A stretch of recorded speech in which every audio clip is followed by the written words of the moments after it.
chapter 57. The righteous perisheth, and no man layeth it to heart, and godly men are taken away, none considering that the righteous is taken away from evil to come. He entereth into peace, they rest in their beds, each one that walketh in his uprightness. But draw near here, you sons of the sorceress, the seed of the adulterer and the harlot. Against whom do you sport yourselves? Against whom make you a wide mouth, and draw out the tongue? Are you not children of transgression, a seed of falsehood? You that inflame yourselves among the terebinths and under every leafy tree, that slay the children in the valleys, under the clefts of the rocks? Among the smooth stones of the valley is your portion. They are your lot. Even to them have you poured a drink offering. You have offered a meal offering. Should I pacify myself for these things? Upon a high and lofty mountain have you set your bed. There also wentest you up to offer sacrifice. And behind the doors and the post have you set up your symbol. For you have uncovered and art gone up from me.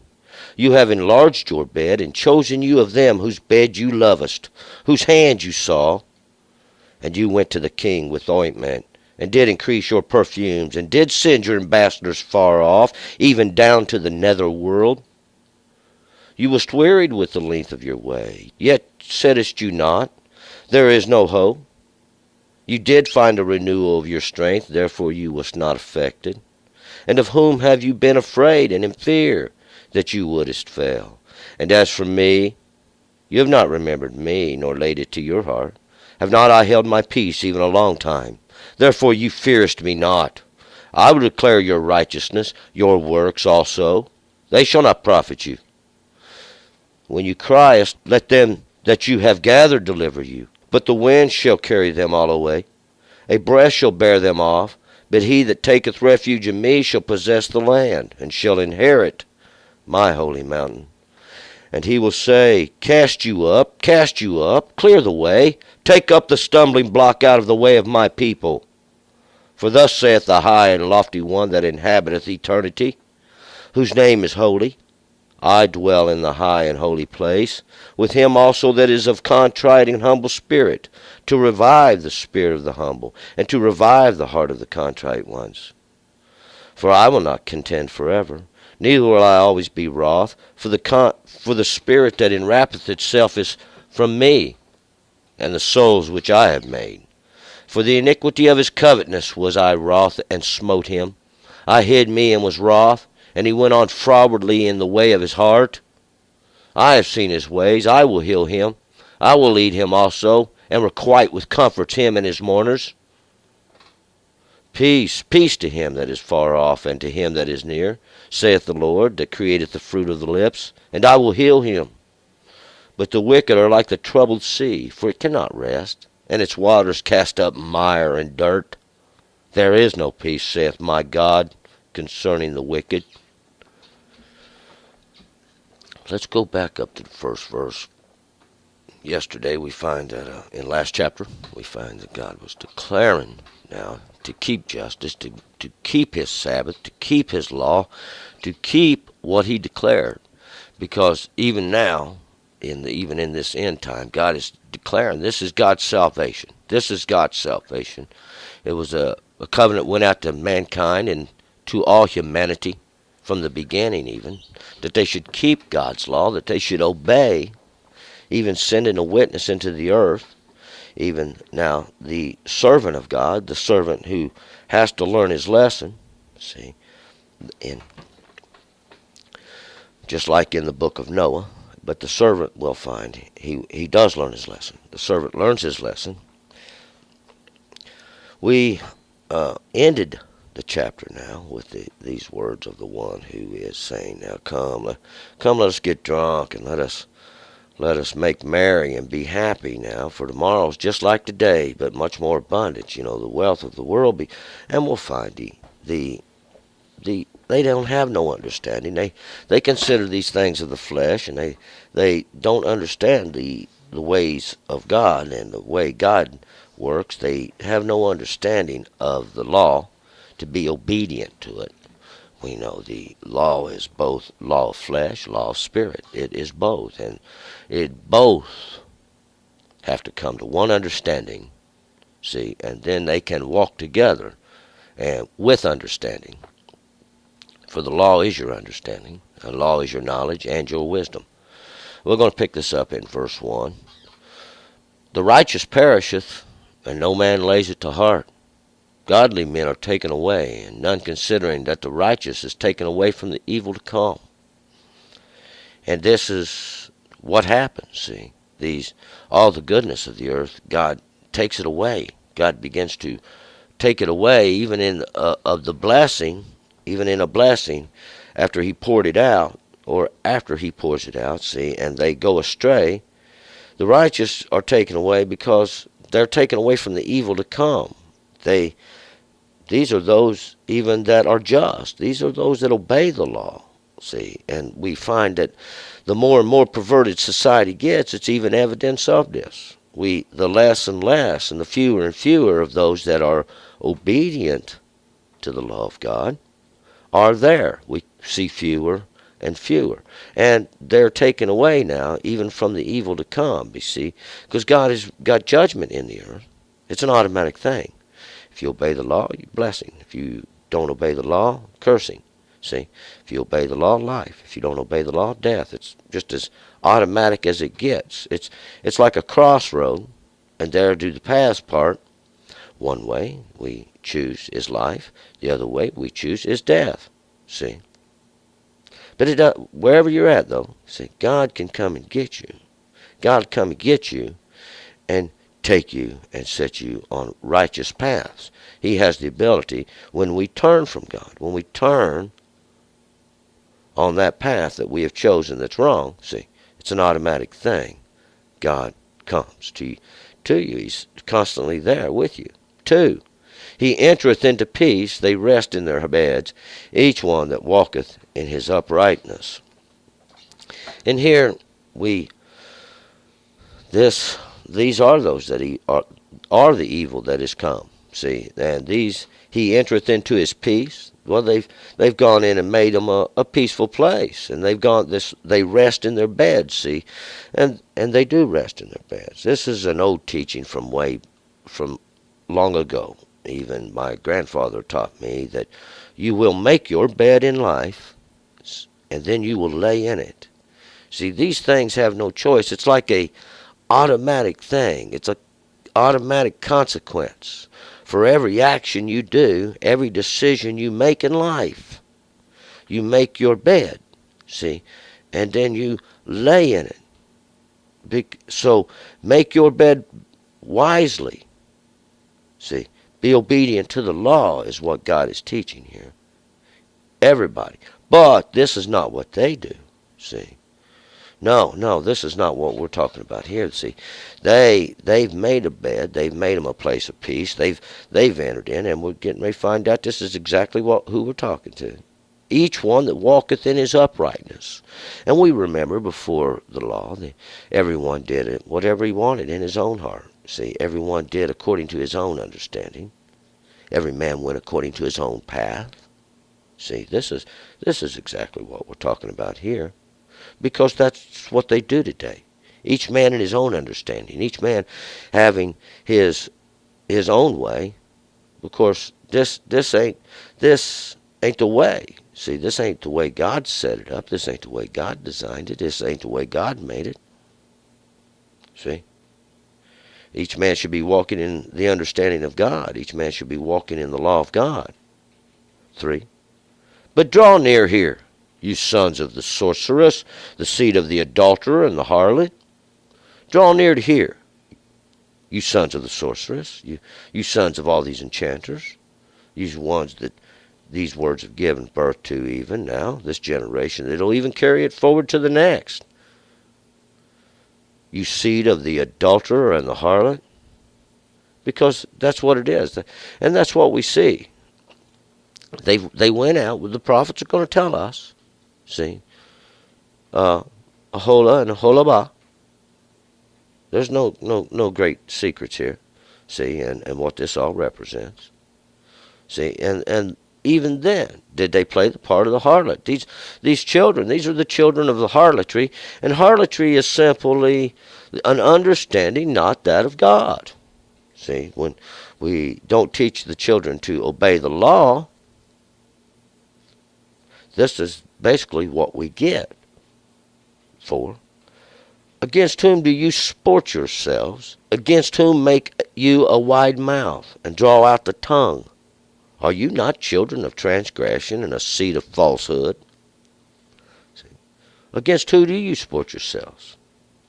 Oh, and against whom do you make a wide mouth? All these words. Against whom do you make it? See, you don't have no understanding. Your eyes are daubed over. And who you sporting yourself against is God. See, that's who you're sporting yourself against. That's who you're opening your mouth against. You've drawled out the tongue. See, you've made your words. You've made known. Are you not the children of transgression and a seed of falsehood? And that's what it is. See, it's harlotry. They've gone out. They've made them imputed, and they've brought in all these other understandings, mingling them together. This is falsehood. This is transgression against the law of God. Transgression. See, and I've explained it before. See, to transgress is like to trespass. You've crossed a line that you was set there that said no trespassing. See, you can't go against this. See, yeah, because that's the line. There's a different kingdom there.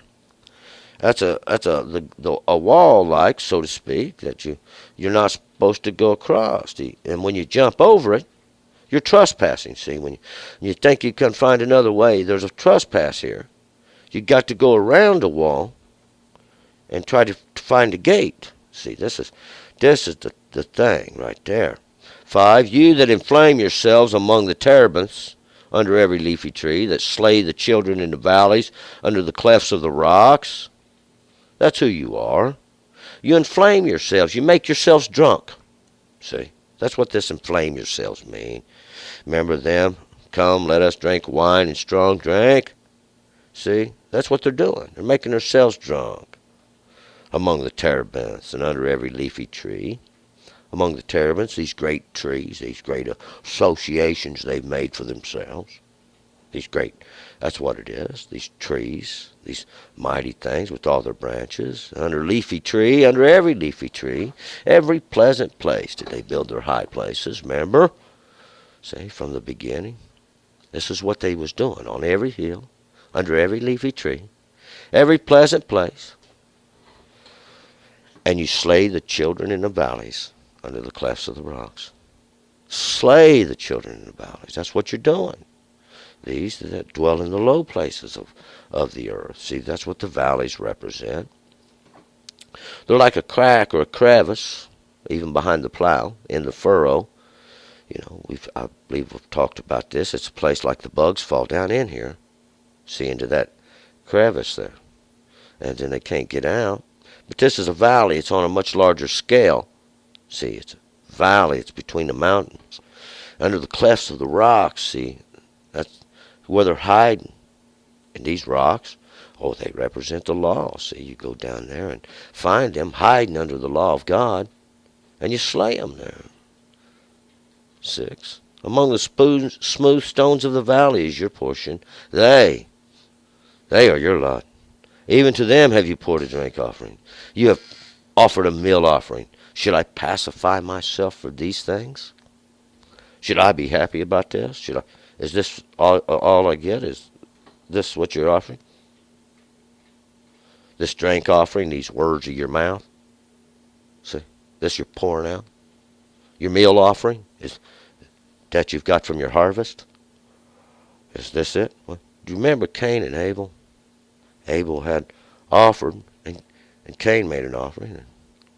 Abel's God found acceptable. Cain's God did not. See, this is a very similar situation here.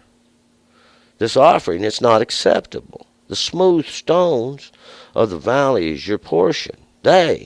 See, and what that is these are the stones. Well, you can say they're the law. These are the stones, but what happens here is the water comes down and washes everything off of them. See, it washes everything away that has fell in there, that has fell into the crack, that has fell down into the valley and into the crevice. And then the waters come down and they wash it all away.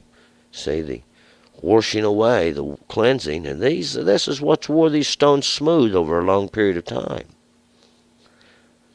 See, and this is what happens to those that fall down in there. But even to these stones, this is what they've done. This is idolatry, is what it is. 7. Upon a high and lofty mountain have you set your bed. There also wentest you up to offer sacrifice. Upon a high and lofty, upon exalted place, this great mountain, a high place, have you set your bed. Have you made your place to lie? There also wentest you up to offer sacrifice. See, you made you an exalted place. You set you up a place. We know how you did it. We know how you did it. It gives it up. 8. And behind the doors and the post have you set up your symbol. For you have uncovered and art gone up from me. You have enlarged your bed and chosen you of them whose bed you loved, whose hand you saw. This is what you did. Behind the doors, the place where they enter in, the post, that which holdeth it up, you've set your symbol. The symbol, you've set it there. Everybody sees. God makes it easy. For you have uncovered. You've made known. You've made yourself known by this. And you have gone up from me. From the Lord have you gone up. You have enlarged your bed. Oh, you've made you a place there. And you've chosen you them whose bed you loved, even the bed of harlotry. This is the hand you saw. See, this is the hand you saw. This hand of harlotry, this hand of idolatry, when you've seen that you could do this, that it could be done. 9.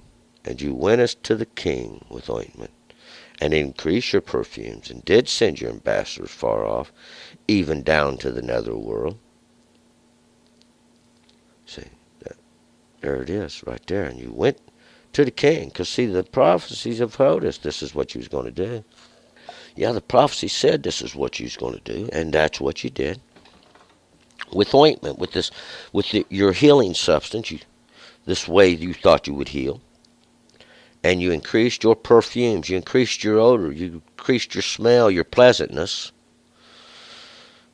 And you did send your ambassadors far off into all the earth, even down to the netherworld, this place of the flesh.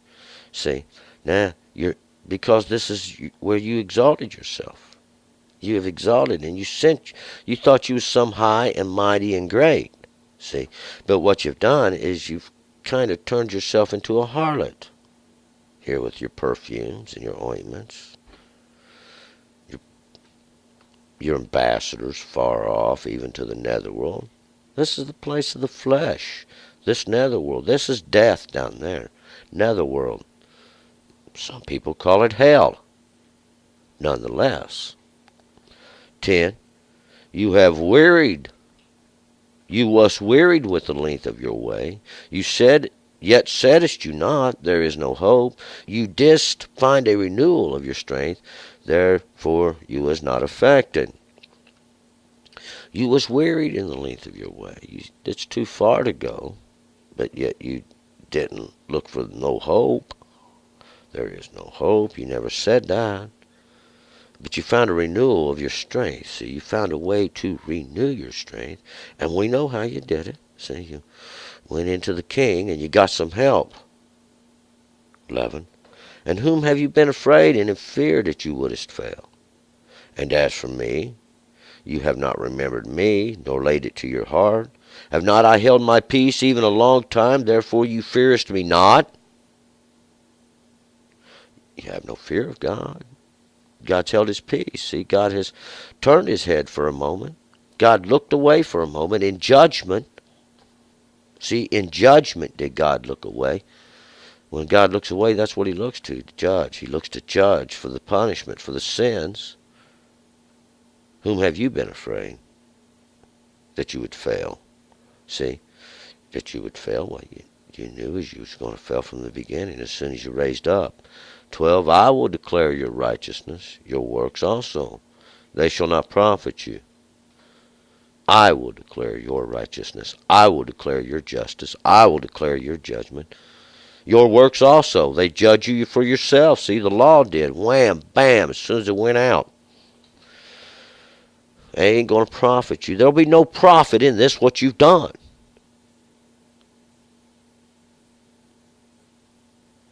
When you cry, let them that you have gathered deliver you. But the wind shall carry them away, and a breath shall bear them off. But he that taketh refuge in me shall possess the land, and shall inherit my holy mountain. He that takes refuge in God and his law, that's who will inherit the holy mountain. That's who's going to inherit it from the beginning. There's no secrets here. From the beginning he has declared this. Who will follow his law? Who will be obedient to his word? When you cry, let them that you've gathered together deliver you. All you that have burned, these sons of the sorceress. That's who we're talking to. We're still talking to you. We're still talking to you. All you that run your mouth. Stand up there running your mouth having no understanding of God. The wind shall carry them away. The wind's going to carry all these away, all your associations, all your great and mighty works that you've set up on high, trying to exalt yourself, trying to take up some kind of position that belongs to God. 14. And he will say, cast you up, clear the way. Take up the stumbling block out of the way of my people. Who's going to say it? God's going to say that. See, that's what God does. Get that out of the way. Get that out of the road. See, we got a highway coming through here. Get it up. Get it out of the way. We don't need nothing blocking the way here. Stumbling blocks. Who put that there? Who put that there in the road? 15. For thus saith the high and lofty one that inhabiteth eternity, whose name is holy. I dwell in the high and holy place, with him also of the contrite and humble spirit, to revive the spirit of the humble, and to revive the spirit of the contrite ones. That's who we're talking about. God. God is the one who dwells in the high and holy place. God is the one whose name is holy. God. No other. God dwells in that hallowed place. That is God's territory. That's set aside for him and him alone. And these of the humble spirit, that's what God demands. See, these that have humbled themselves, made themselves obedient even to the law of God. See, God gave it for your own good. There's those that, of course, they want you to believe that some kind of God wants to rule over you like that. No, God just told you the law. Explained to you. Just like your parent does. When they say the fire's hot, don't touch the fire. It's hot. It'll burn you. And then they turn away, and the child sticks their hand in the fire. See, the parent didn't burn the child. The fire did. The parent warned the child the fire would burn it. But the child did not listen. See? And this is the humility. This where the child learns to listen. Why? For their own good. For their own good. See, this is what contrite means. These ones that have remorse. They feel sorry. Why? Well, they're burned. They've been burned. See, they've touched the punishment of God. And they're sorry for what they've done. See, 16, for I will not contend forever, neither will I always be angry. For the spirit that enwrappeth itself is from me, and the souls which I have made. See, God's not always going to be angry. God's not going to strive forever, though. He's not going to work forever. Think back now. The first generation, when they came to the promised land, Moses said, go in and inherit. They sent the spies in, and Joshua and Caleb alone wanted to go. And they were afraid of the Anakim, these giants, and they wouldn't go in. And it angered the Lord greatly, see, and the Lord had all he could take, see. But God's mercy is everlasting. God has done a work. It's automatic, see. For those who understand, it's automatic. All this, see, all this, the spirit that enwrappeth, the spirit that surrounds, all of it. This is the spirit of drunkenness, the spirit that daubed over the eyes, the spirit that's made deaf, see, the false spirit, all of it, everything, it's of God. See, God does all this. This is what we're declaring. God does this. 17. For the iniquity of his covetousness was I wroth, and smote him. I hid me, and was wroth. And he went on frowardly in the way of his heart. See? For the sin of his covetousness was I angry, and smote him.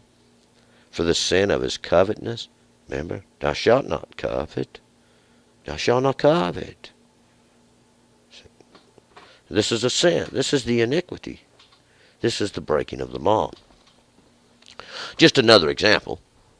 But what was the covetousness? Remember, they looked in, seen now how to set it up, how to make it, and then that's what they did.